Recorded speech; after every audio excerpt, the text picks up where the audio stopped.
Israel, the Library of the Nations is a really good book. It's a huge history book, but this little excerpt here is quite fascinating.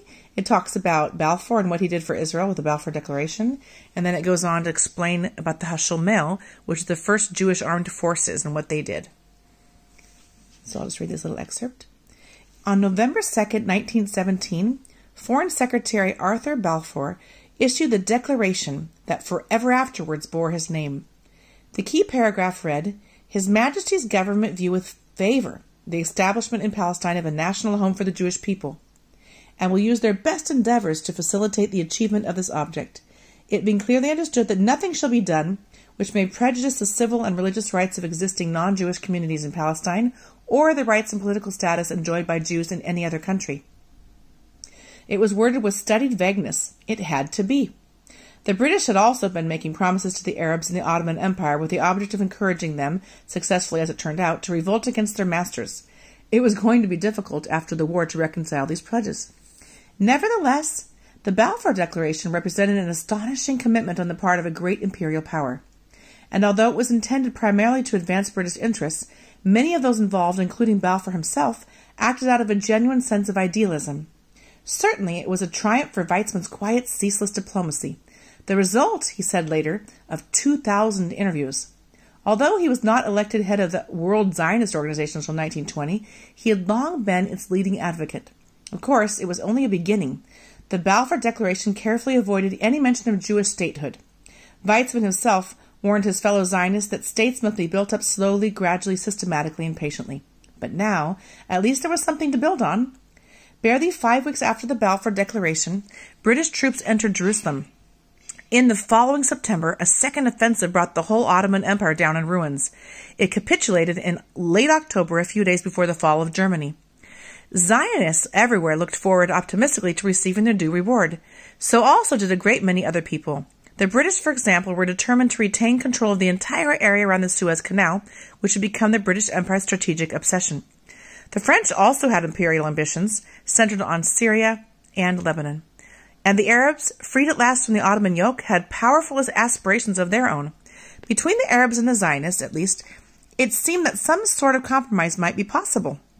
In the closing months of the war, a Zionist commission headed by Chaim Weizmann had visited Palestine. Weizmann himself had met and negotiated with Emir Faisal, the principal leader of the Arab revolt. The Emir, wrote Weizmann, was eager to see Jews and Arabs working in harmony.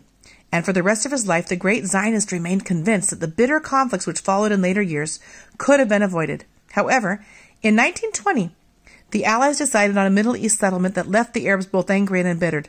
France was assigned a League of Nations mandate to govern Syria, and at the same time Britain received the mandate for Palestine.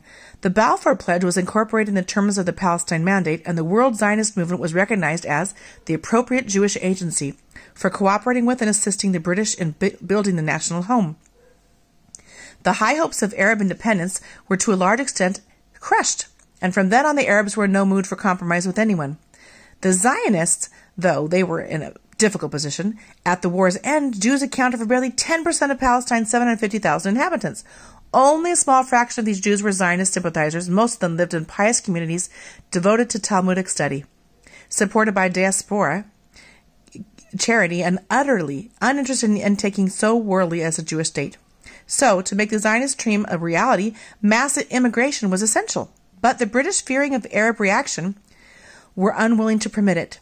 Zionists had cheered when the British government named Sir Herbert, later Lord Samuel, who was himself a Jew, as the first High Commissioner of Palestine.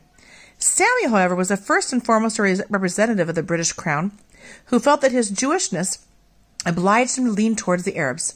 Shortly after his arrival, he granted the office of Grand Mufti of Jerusalem, and with it the religious leaders of Arab Palestine, to one Hajj Amin el-Husseini, a passionate young nationalist who had fled the country in 1920 to escape imprisonment for inciting anti-Jewish riots.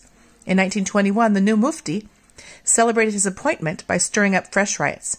To Zionist fury, Samuel responded not by arresting the Mufti, but by restricting Jewish immigration. Samuel, in fact, was taking much the same view as Weizmann himself, that the national home described in the Balfour Direction would come about in years rather than months, and that in any attempt to hurry the process could lead only to disaster.